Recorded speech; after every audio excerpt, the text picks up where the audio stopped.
episode of Mommy Needs a Break. It is a podcast for moms who don't have it all together because, look, we ain't got it all together, and that's okay. I'm Megan Thomas at Meg Scoop everywhere. And I am Marisa Johnson, and she is Marisa J. Make sure to follow Mommy Needs a Break at MNAB Podcast on all platforms. Megan's doing a dance, and it's distracting me. Make sure to follow us on all platforms. Check out our website, become a Patreon at mnabpodcast.com. For, we keep saying this exclusive content, y'all, but, we're going to get there. Yes. We'll get there. We're getting there. Ain't no there. shame in that. Today's episode is all about mental health because May is Mental Health Awareness Month. So, before we get into all of that, we got a special guest. She's my line sister's sister. She's from Kentucky, so I had to big her up. She's also the owner of Wareimcomingfrom LLC, which specializes in mental wellness consulting. She's a social worker, she's an author, she's a wife, and she's a mommy to a daughter. Everybody give it up for Ebonie Ware. Okay, I do my special clap for you, Ebonie. Thank you. Welcome to the show. First of all, I just want to shout you out because, girl, you done wrote 2 books, okay? 2, not 1, but 2. Like, did you go like, oh, I have stuff to say, I'm gonna type it up? Like, what is that? Did you just come up with the process and say, I'm gonna just type this out and now I got a book, or like, what led you to write books? Oh. Well, my first book, Totally Naked, which I have right here. Let me pull that up. Totally Naked. It's Totally Naked, a motivational guide to living life inside out. And I wrote that book. I was inspired by what was going on in my life at the time. And so when I got out of school, when we're in school, we get to graduate school, you think you know what you want to do. And a lot of us have been using this script. I want to work with kids. I want to, work in the school system. I want to do this.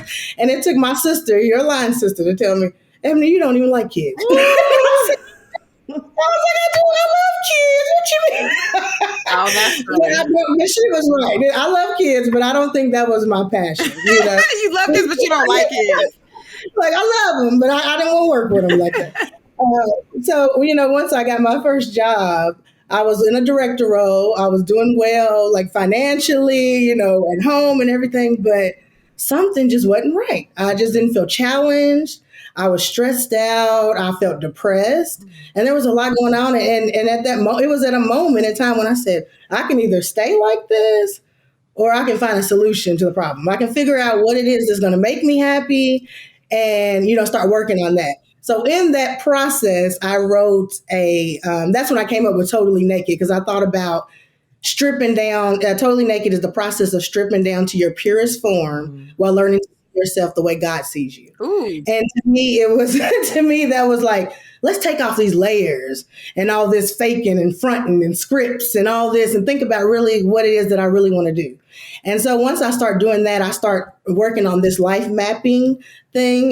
That's part of my social work background. So I was doing that, and I started doing seminars, based on, living your truth and living your purpose. And that's how I kind of came to writing Totally Naked. I know it was a long answer, but that's a good, how long did it take you to write that book? Like from start to finish to where it was like on the shelf? Oh, I would say start to finish, maybe a year or 2, just because I was working a full-time job too, going back to it and, writing a little bit here, writing a little bit there, and then, having to do the process, the editing and everything together. I would say about 2 years. Okay. All right. That's a good motivation for y'all, including myself. I feel like we got a book that we need to write. Girl. Right. I think I had a book that I sat with an editor 5 years ago and still ain't done nothing. What happened? It's just in my Google Drive. It's just in your. Wait, did you write it already? Yeah, but yeah. I would wake up at 4 a.m. with an editor from she lived in Mississippi, and not Deborah, and and we would go through every single chapter together. She would challenge me and push me, and it was crazy. It was before I had kids, so it was like 4 or 5 years ago. So what are you going to do with this book? I don't know. The question I was just about to ask you is when did you know it was done? Like were you like, oh, it's done? You know what? I think in life sometimes you just gotta do it. Like I mean, Yeah. honestly, I think you just gotta put it out there sometimes. And we because you're in your head so much. I had a lot of times I'm like, oh, I don't know if this is right. I don't know if this is everything I want it to be. But I was like, look, it came from my heart. It was something that I was passionate about, and I was like, look, let me just put it out there. Yeah. Let's put it out there and see what happens. Yeah. I mean, sometimes you just have to, try to take that chance. But it is hard. It's difficult to put yourself out there and Chat. I need to go. somebody sitting there reading your words, looking at everything. And then the people who listen to us know me, so it isn't a nice book. It's a it's a knife twister. I wouldn't say not a knife twister, but like what you said is honest. It's like my life. Yeah. It's honest, and so sometimes that's not pretty, right? And sometimes that can make some people upset, and, so you have to be ready for that, and it's a whole thing. So. Well, I want to read it, so put it on there. Yeah, maybe this was meant to be. Yeah. Yes. Okay, you guys, it's time for Ain't No Shame. What we got, Marisa? Ain't no shame in letting your kids sleep in the car. Now, I know that sounds like I could get arrested, but it wasn't. Wait, like homelessness? No. So you got to tell the backstories. This day was an awful day. I think I was day 3 into my liquid alkaline fast. We've been trying to get the kids' passport for probably since February. The post office people are awful. I don't even understand how this establishment is still around because they are so mean. Every post office we've been to, they have been so awful to the point where like Halo's like, Mommy, we can't go to Cancun because the post office lady said no. She's so mean. I was like, Halo, don't even worry about it, girl. So we thought we had it. Somehow we got an appointment. We bring the paperwork there's a whole backstory with our passports, but whatever. We go there. The mean lady says, oh, you need the original passport. We're like, the original birth certificates. And we were like, can't you already tell we've gotten this certified from one of you guys? Like, you guys are the one that messed up and sent our kids, our babies' passports to the renewal center, which how can they have a renewal if the baby's only 1? She hasn't even been here 5 years to have a renewal. Like, look, it's certified. Like, why can't you just do it? And she was just like, no. So she's like, well, if you get back here by 3:30 before I'm off, I'll take you. Terrell rushes back, like, to get the passports. I stay there with the kids. He gets there at 3:28. I was about to call her the B word. She was gone. Okay? She was gone. Stop. I wanted to eat a chocolate cake. I wanted to break my fast. I was so upset. Kids are crying. It was hot. So we're driving like home and they fall asleep. And I'm just like so sad. Like I just want to cry because we've missed weddings. We've missed so much because we can't get these kids passports. And I pull up in the garage and they're sleeping. I'm just like, I'm not picking them up. Like if I pick up one of them's going to wake up. They're going to wake up the other and this is going to be awful. So I literally cracked the windows. Okay? Don't come for me. Cracked the windows, kept the garage door open, and I just pulled the seat back. Ugh. And I was just on my phone watching YouTube videos for an hour and a half until they woke up. I don't blame you at all. Until they literally woke up, and I was just like, "Are you guys up? No, all right." It's just like, why not? Okay, I've never done that before, but I was just so. If I would have got out that car, I would have just ate everything in the house and been so upset and broke my fast, all because the mean mail lady. I'm so proud of you, because girl, I would have been like, what vegan? What? I'm eating a real chocolate cake. Like, forget being vegan.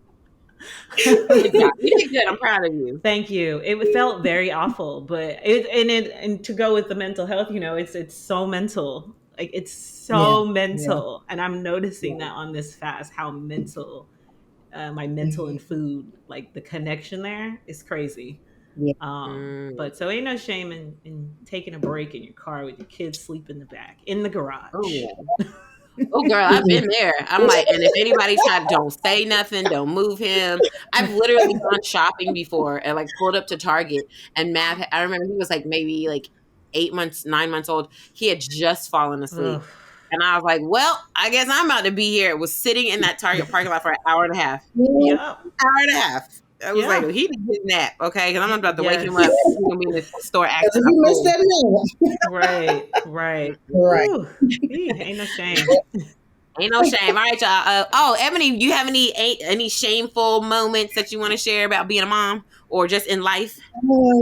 Let's see. It was two came to mind because when she talks about kind of dieting, there's one. I think this one might be funnier, so I'll share this.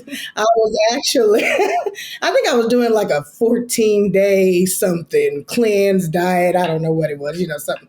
And I was going to work, and I ate my little meal, and I was still really really hungry, but I got through the day, and so I get in my car and I'm driving home. And I see on the side of my eye, I see Richie's chicken. So I'm like, well, don't do it. Don't do it. Just keep driving. It's fine. So I'm driving. I look again. It's still there. Pull into the drive-thru. I get the 6-piece chicken. I'm like literally devouring it in the car, like eating all in the car.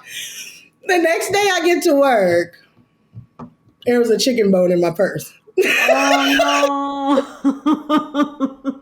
Not in your purse though, like you were saving it for later. Right. It's your reminder. I don't know Look what if you it blew did. in the purse while I was eating it. I don't know what happened. But I guess it was there to show me shame on you, girl. Right. Not in the purse. In my purse. In your That's purse. really funny. Oh, don't feel bad, girl. I've had one in my car one day. I was like, oh yes, like a chicken about the and my car was clean at the time. This is pre-kids. So like underneath my seat, I was like, there is like half of a chicken wing. Ooh. It's shame. Yeah. This is very shameful. I feel you. All right, y'all. Let's scroll. It is like we was in Mental Health Awareness Month. So today, Michelle Williams from Destiny's Child was actually on Good Morning America talking about her mental health journey. And if y'all know, she's been very vocal about it for the last few years. But she was on there promoting her new book, Checking In, and she was talking about how she wasn't officially diagnosed with depression until later in her life. But one thing that I found like really good about what she said, because she said she's been going through this since she was a teenager. She said, I found help when my responses, just the anger and the irritability and the bitterness, was just out of character for me. And I just sought some help. And that's when I got a diagnosis in my 30s that it was in fact depression. I think that the reason that stood out for me, because I'm telling y'all, I need help, okay? I laugh at this because I feel like this has been something that I've been dealing with for a long time. But I have noticed when I'm like irritable, when I'm just like, I feel like I can't get anything done. I'm angry, like for no reason. Mm-hmm. I'm like, yo, you need some mental care. You need some help. You need some self-love. You need to take a step out away from what you're doing because I've noticed that lately that I've been like that. And I'm like, what's going on? I'm over here like trying to blame the world. And I'm like, no, girl, it's your own mental health and you need to take care of yourself. So one of the things I want to ask you, Ebony, is what are some of the symptoms and signs like you need mental health help? You should go get help. Yeah. So I think what you were just describing, because you're telling yourself something in you is saying something's not right. Something keeps telling you that something's off. So if you're getting that, intuition all the time that something's off with me, that is a dead giveaway that there's something that you need to check on. Being exhausted, being angry all the time. When you're doing something more than not, then I would say, because like all of us have times when we get angry. All of us have times when we're sad, those things. But when you feel like that consumes a lot of your time, like more than not, then I would say, maybe I need to go talk to somebody, or maybe I need to check in on this. And sometimes people think that depression only looks like being angry or being sad, but sometimes being overly busy or talking, or talking real fast, or having different thoughts at one time, and like not being able to focus, not being able to concentrate. There's so many different things. But like, so really, when whatever you're going through is disrupting your daily living in your life, that's when you say, okay, maybe I need to go check in. Maybe I need to talk to somebody. And if you're seeing that for yourself and you're like, look, this, something's not right with me right now. Like, I think it's always good. It can't hurt. Right, It right, can't hurt. right. Yeah. And I Hmm. think if you watched our episode with the Hood Healer a few weeks back, the perspective that she gave with all diagnosis of like looking at the situation you're in, because like I know when I start to feel like Megan said, like I can't do it, like I can't get nothing done, and the day is just like revolving. I'm like, damn, like what?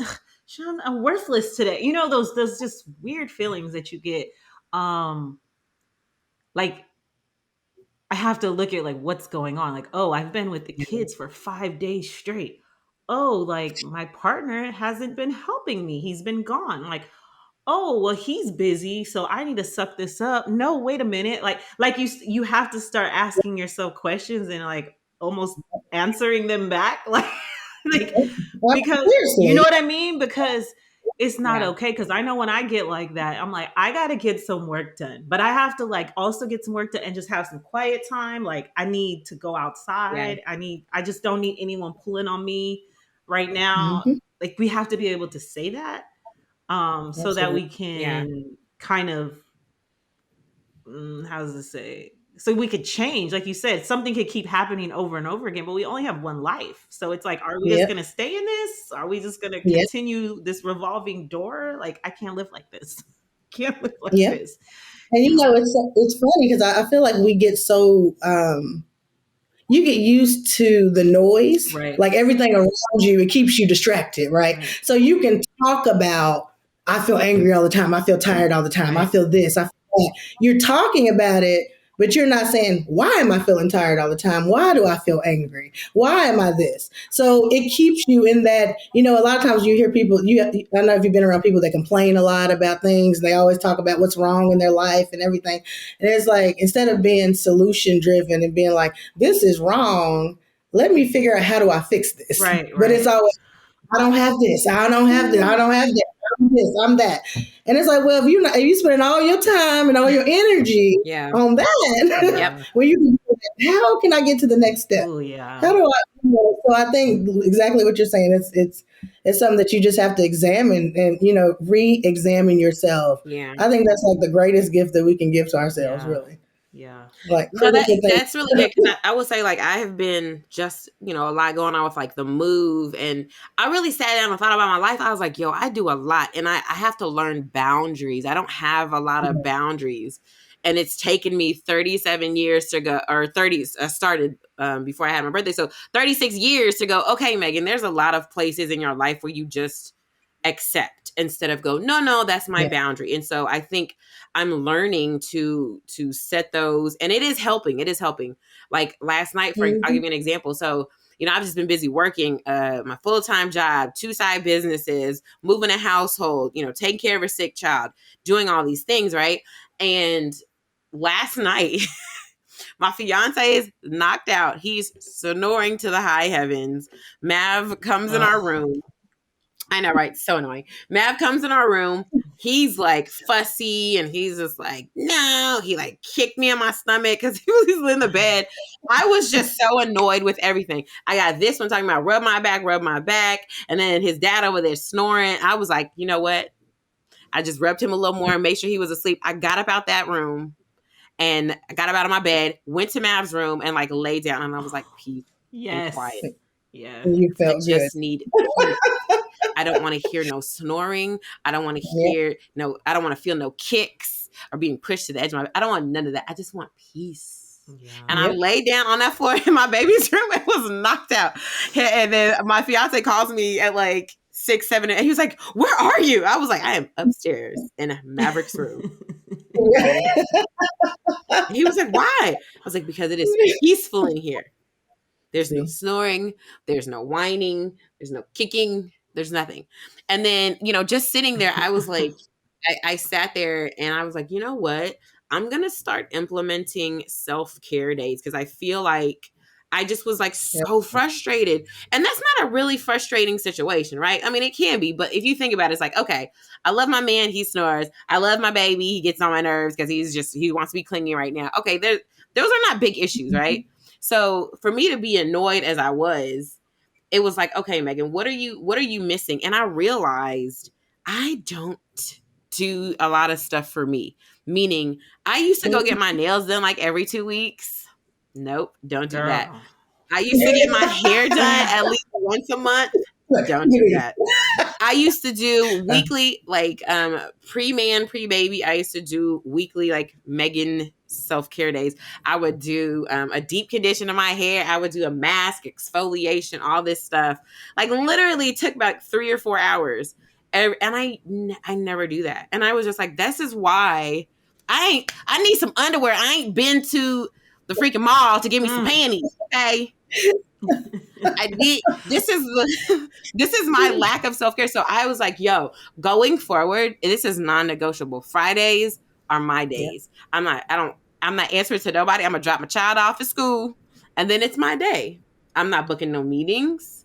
Don't ask me to do nothing. I will figure out what I'm going to do for my day. I'm going to go back to this self-care that I have been neglecting for years because it is driving me nuts. So if you see me rolling around town, okay, just doing nothing, hey y'all, or you see me in the middle of the day drinking a margarita somewhere, I'm enjoying my time. Self-care. Mm-hmm. Mm-hmm.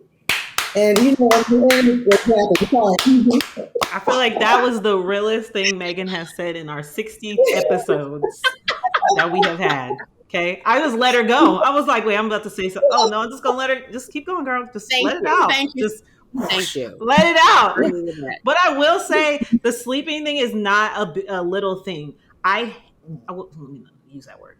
My kids get into bed. I told Terrell before I left this past week to go out of town. I was like, we haven't slept in the same bed for 2 weeks. One, either the kids will get in the bed in the middle of the night and get in between us, or two, one kid will ask him to sleep in the guest room with him and then he falls asleep, or I fall asleep in Halo's bed with her. And it's been 2 weeks that we have not slept in the same bed together. And so when they're kicking you in the ribs and you're hanging on the edge of the bed, like I always go into the guest room. I'm like, oh no, fuck that. I'm like, oh no, I'm getting out of here. They're asleep. Let me put the pillows on the side of them and I'm out of here. Like that is not a little thing. That is annoying. Like I love them. They're so cute and cuddly, but when you're trying to get some sleep after a long day and these feet are like kicking in your back and your face and your what? No, it is a big deal. It is a big deal. And he needs. And I think Go ahead. I was going to say, as mothers, I'm glad you said that because I think too, a lot of time you feel guilty if your kids get on your nerves. If you want to vent about how your kids are getting on your nerves, well, I should just tolerate this, because I'm a mother. So. No, but sometimes you get on your nerves. Get in your bed. Okay, I spent all this money on this bed, and this cute comforter, this wallpaper.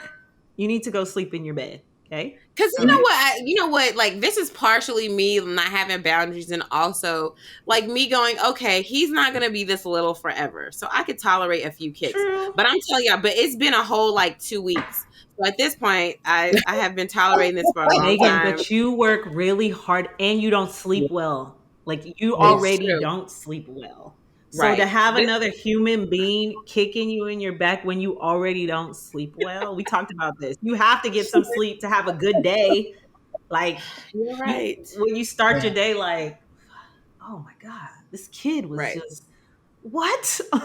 What time is it? I'm working on 3.5 hours, y'all. 3.5. So, and Mav is not going to remember most of those days in your bed either. Right. He ain't going to remember. Right. And 3.5 hours of sleep is not healthy. It's not. But I also felt bad because I tried. So you know how you said your kids go in the middle of the bed? I'll be putting him in the middle as well. But yesterday I was so tired and he came in the room I just let him, like, I didn't pull him over me into the middle. I just left him on the side. Y'all, he fell out the bed and was screaming Oh no. to Jesus. It's too much. And that is the worst way to wake up, when your child is like, ah! You think they're like dead. I'm like, oh my gosh, he got a concussion. His head is split open. Like, I just wake up like this. And then my fiance wakes up. We turn the light on. We're like, oh my gosh. He had a little scratch on his chin. But I mean, it was like a rug burn on his chin. Other than that, he was fine. But you know, when you wake up like that, I'm over here. I was like, okay, well, it's 4 a.m. I'm on 1,000 at this point. Okay. And so I just felt bad. I think so I let him come back in the bed and kick me. But I'm done. I'm tired. Just be done. Just tell yourself you're done. So annoying. Like, and mind you, it was so funny because I went to Mav's room and I was like, you know, I'm so sick of this. I can't. I need help. I need help. And the first thing I did was go to Amazon and looked up some breathing strip things, like for who, snoring. Marlon? For Marlon. And I got some for me too, because he said I be snoring, but I don't really, like, I don't snore like sleep apnea snore. He says it's mostly when I'm like tired or when I'm stuffy, like that. Uh-huh. So I was like, you know what, I'm gonna get some. I'm gonna get one for me too, so he don't feel weird when I tell him, like, you need to try these. I'm gonna try these. We both have a problem. That is funny. Wait, what were we talking? How did we get here? Michelle Williams. Let me wrap this part up. Okay, all right. It's like, how did we get here? Mental health. That's where we're at. Yeah. But yes, recognizing the signs, I think, yeah, that's what you were saying. But just, there are so many different signs. But honestly, if you feel like something's off. Yeah. But what if you feel like something's off, but you don't know how, like, you don't, like, what's the next step? What do you do? You know what I'm saying? Like, you feel like something's off. Is there a resource? Do I call someone? Like, what do you do? Because there's, well, I mean, a lot of people, well, it depends, because it depends on, like, if you are somebody who would feel comfortable, like, looking up a therapist or talking. A lot of people start even with their primary care physician. If you have somebody that you trust, you can go talk. If you talk to your primary care physician and kind of let them know what's going on, a lot of them will have, you know, resources to tell you, you know, hey, maybe you can go talk to this person. If you want to just start out, like, just talking to someone that you confide in, you know, if that helps, if that still doesn't help, you're not getting it out that way, you know, then maybe you should look at talking to a professional and letting somebody really kind of look into it. Yeah, and I want to say this. Okay, I understand. This is the one gripe that I have with the American medical institution. When people say they need help, just one thing. First thing we can go on forever. No, we ain't got the time. We ain't got the time to go. But one thing irks me to my core, which is when someone says they need help, or when someone has an issue, I have a problem with primary care physicians or doctors in general. The first thing they do is medicate. Medicate you. You know what I mean? Oh, yeah. And I always wondered why that was the case. Like, why do they go with the medicine first as opposed to, well, let's see if is there melatonin we can do? Is there, like, you know, is there some other kind of natural remedy? Do you need to, like, not work in your bed so that your mind can know that your bed is a place for sleep? Like, there's always other things. And I feel like the medical community always jumps there. And I realize it's because of how our doctors are taught in school. They're taught to medicate. That's the MD route. Like, you learn about medicate. This is a symptom. This is the medicine. And I just wish, and if there's any doctors listening or anybody who is a caregiver, like, I'm not saying medicine's bad. I'm saying just don't make that the first stop. Make that maybe the second, third, fourth stop, but not the first. All I'm saying. And mental health too, in general, it's been such a taboo topic for so long. I think even with the doctors, with everybody, I think now it's becoming a little more on the forefront. I think even honestly, 2020 put mental health on the forefront because a lot of people were dealing with a lot of things during the pandemic and people wanted to talk about it. A lot of celebrities were coming out talking about, you know, how they were dealing with depression or anxiety and these things. And I feel like it's still something that is people don't like to talk about too much or people don't know a lot about. So I think that's probably another reason why I think now, hopefully more doctors now will start looking more into, you know, telling you to go see a therapist or go talk to somebody. Yeah. But I think honestly, their first things will be, hey, maybe you need, you know, Xanax or Zoloft, or something. But I get that. But I think even for yourself. I'm going to give y'all this little tip though. So, like doctors in America or in the US are either MDs, which are medical doctors, or DOs, which are doctor of, what's a DO? Do you know what a DO stands for? Girl, I'll barely go to There it is. Osteopathy. Doctors of osteopathic medicine. I was like, I don't know that word. Okay. So you can either have a doctor that's an MD or a DO. Okay. Those are the two routes. Most, I want to say like 70% or something like that of doctors are MDs. DOs, this is what I learned, basically learn the same exact thing, but they have to take extra classes to learn how, basically, they emphasize the whole person. So they're typically DOs don't suggest medicine first. So if you ever have the option of like choosing a doctor, always look for a DO and see if a DO is available. Because like I said, they learn the same exact things as medical doctors. They just have an extra focus on the whole person. And I recently switched. Holistic approach. Holistic. I said like a holistic approach to medicine. Yes, they do. And I love that because, they get special training in the musculoskeletal system. So they know how like the nerves are connected, muscle. So they use all of that when like they're diagnosing you, as opposed to a medical doctor that's like, here, take these drugs, you'll be fine.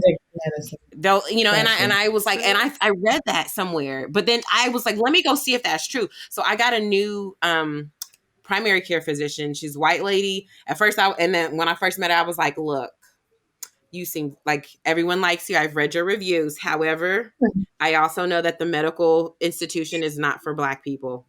So what are your thoughts? She was like, I agree with you.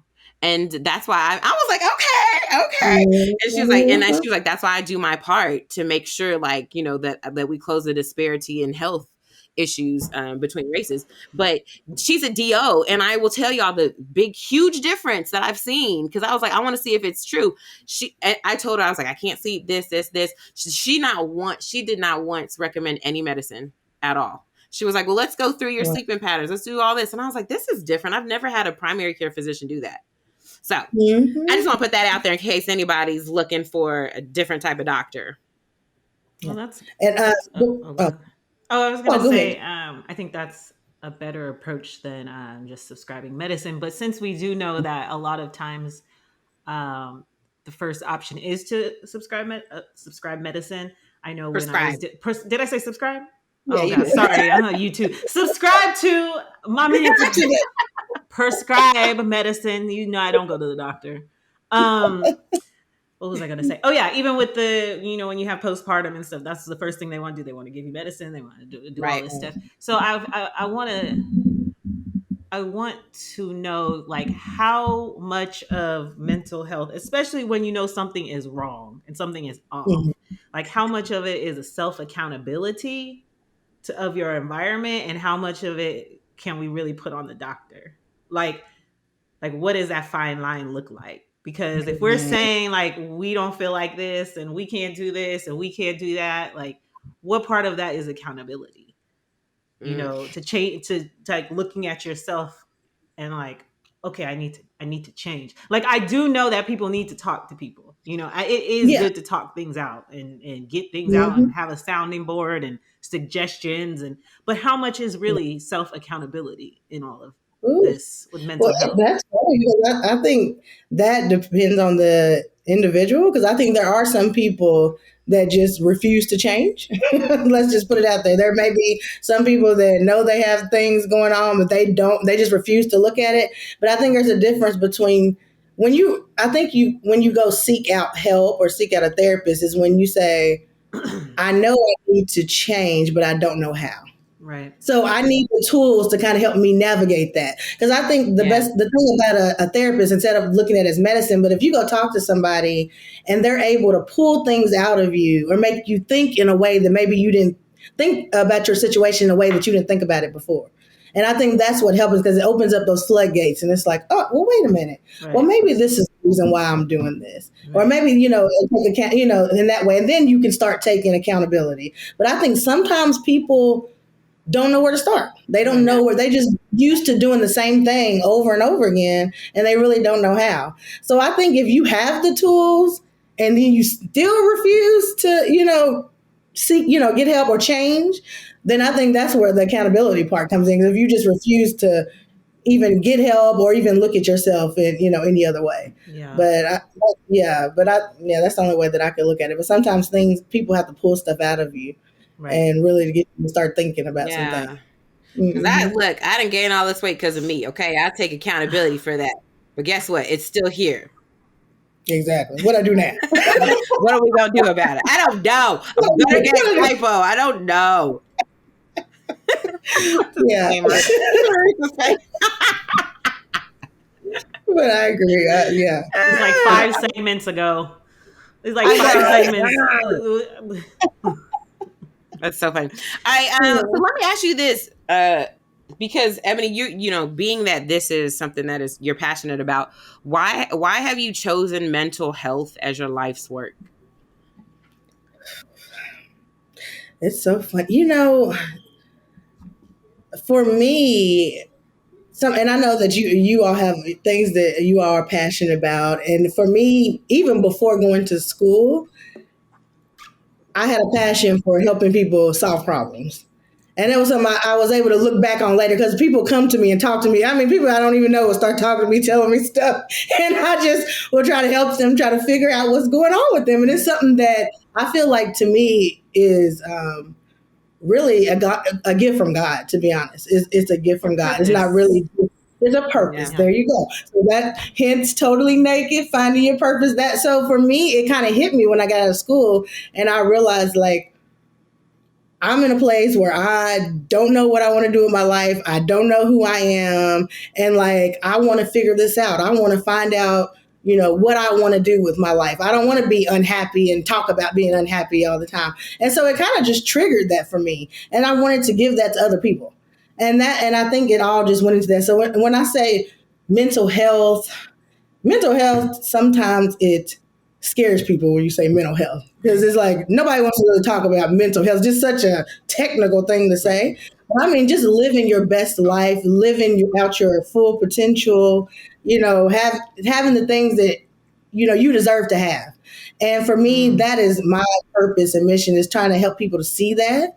And I feel like I've done that a lot for myself, and I just want to give that gift to other people. So couldn't it be frustrating for someone who really wants like the best for someone, or you see the best in someone and you're like, you could do this and you could be doing, like, is that a frustrating thing since this is your profession? And it's like, what do you mean you don't see this for yourself? Like, what are you already doing it? Like, is that a frustrating feeling? And then how do you separate your work and your personal feeling? Because this is such a personal field. You know what I mean? Oh, yeah. It's downright exhausting. That's what it is. And usually it's funny because especially when it's really personal, like it's a friend or family member, because I've been doing this, like I said, for a long time. Even before I knew this is what I wanted to do, people pour their hearts out to me, and you give them everything you got. You tell them everything you can think of and advice. And at the end of the day, you have to tell yourself, like, people are going to do what they want to do, regardless. They're going to do what they're going to do. So whatever you're pouring into them, they can take it or leave it. They can say, I'm going to take this and I'm going to change, or, I'm going to continue doing what I want to do. But it can be exhausting when you see so much potential in somebody and you can just see it. And you're like, how come you can't see this? And you have people that are talking, bad about themselves or just their self-esteem. And it's like everybody can see how beautiful and talented they are, but they just can't see it. Right. But at the end of the day, it's like there's nothing you can do. There's nothing you can do but just keep spreading love, being kind, putting that, positive energy. But I will say this, at some point, you have to, if you continue pouring yourself into something and it's not going anywhere, you got to cut it off at some point. Cut it. So I think this is perfect for this next question. Talk to us about your 4-week mental fitness program, and then what exactly is mental health fitness, and who is a great candidate for that program? Yeah, like how do I know if my mental health is fat and chunky and not skinny and trim? See, these are the jokes that you be saying on your day job, and then people be like, "What?" And I'm like, "That is so funny." Y'all know you want to laugh. Right. Oh gosh, okay. So mental fitness. I kind of, and I don't know now. Look, I don't know if I actually came up with that term or not. I don't know. I ain't heard nobody else saying it, but you better trademark it. I know, right? Mental fitness to me, I just thought about like how we spend so much time taking care of our physical bodies. And we're like, oh, I need to work. And so, if I want to get in shape, I got to work out. I got to eat right. I got to take care of my body. I want to look at my appearance, And I said, but what are we doing for this, for up here, for our insides? Like, what do you do? Like, what kind of exercise are you doing for that? What kind of stretching and, strength training are you doing for your brain? And so that's where I came up with the concept of mental fitness. So basically, mental fitness is giving your mind a workout. Mm-hmm. Right. Mm-hmm. And I think you do that by critical thinking, just everything we've been talking about, kind of looking at yourself as a whole. And so I came up with the 4-week mental fitness program, which is an ebook that you download. And it's 4 weeks.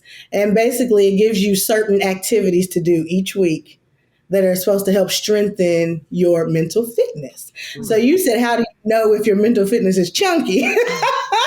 Well, if you feel like there are things in your life that you can improve, then I would say it might be a little chunky. If you got any areas of your life that you want to improve. So I think who is mental fitness for is for every single person. Mm-hmm. There is, for me, you, there's nobody in this world that doesn't need to work on their mental fitness. We should do the challenge on our Patreon.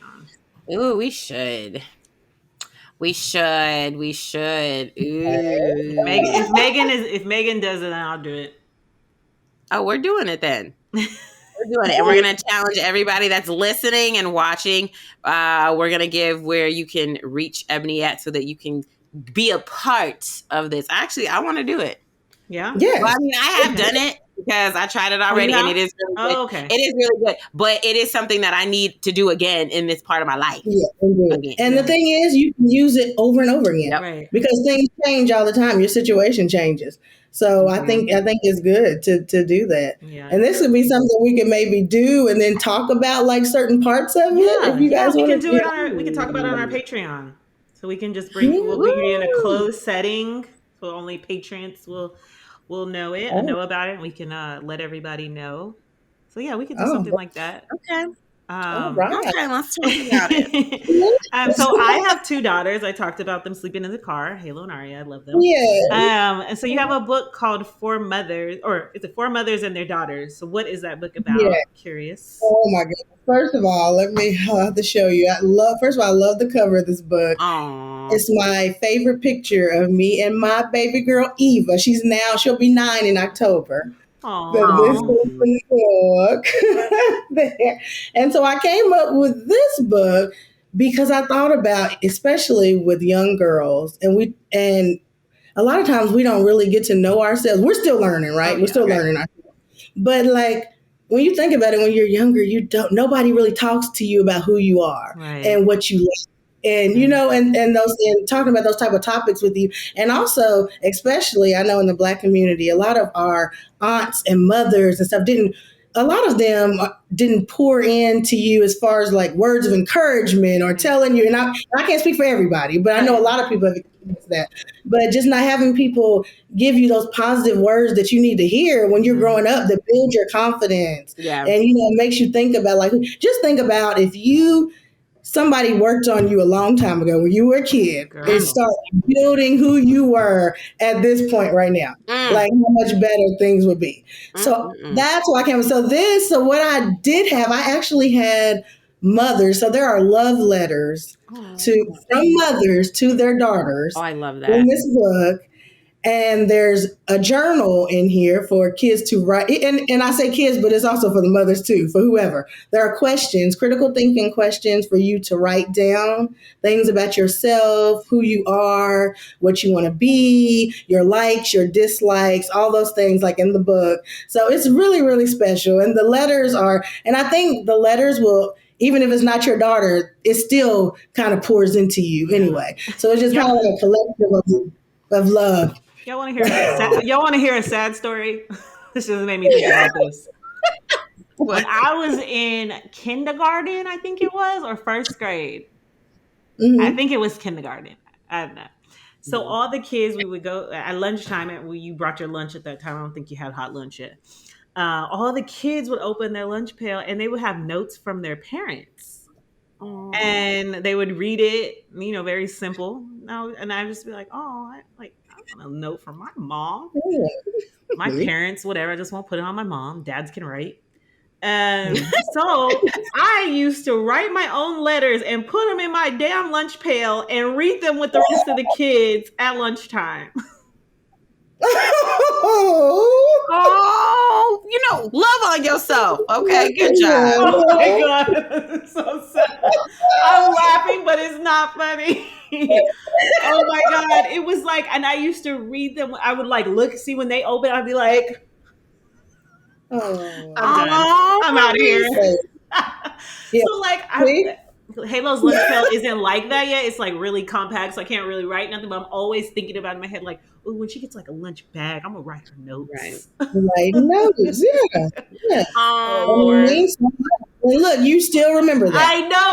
I self-diagnose myself all the time. I'm constantly self-diagnosing myself. Yeah, you still. Oh my gosh, that's really sad that what you would. I'm sorry, Megan. Don't make this a clip. No, because it was gotta be. No, but seriously though, because that's it's big that you say that, but sometimes as a parent, you look back and you go, okay, because I'll look at what my parents did to me or what they didn't do, and I've had to realize some of the stuff they didn't know, and it wasn't that they were trying to be rude or they were trying. I'm dying over here. Hold on. Sorry, y'all. Are you back? I'm back. Sorry. I'm glad that stopped because I was dying over here. No, but I realize as a parent now, because I had something similar like that happen to me.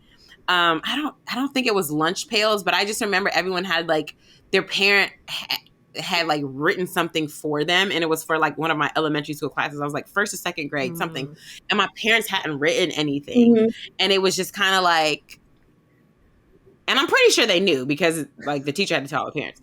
And I remember being so sad about that. Yeah. And then as I grew up, I realized I don't think it wasn't that they didn't want to write anything. I just think they didn't know. And I had to give, I'm not saying now's your family. I'm just saying I realized I had to give my parents grace because I don't think anyone, whatever it was that they were supposed to do for me, no one did for them. So they didn't know. And while I was sad, it was also, as an adult, I was like, okay, well, let me give them a little grace because they did, nobody did that for them. Of course. And your mama looks still and this is going back to, it's still acknowledging oh, that bothered me.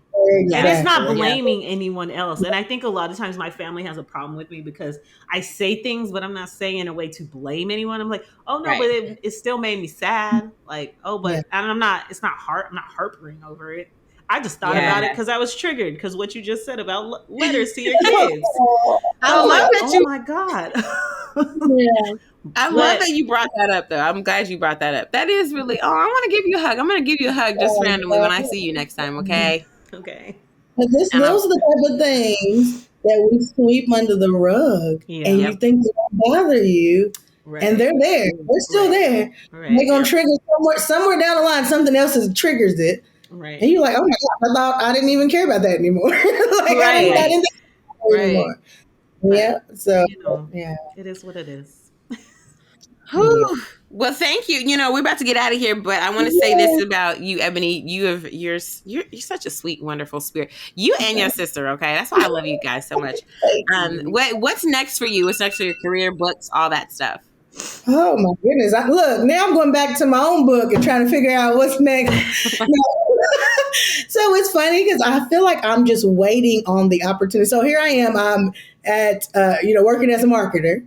But deep down inside, I want to be like inspiring people for a living, period. That's what I want to do.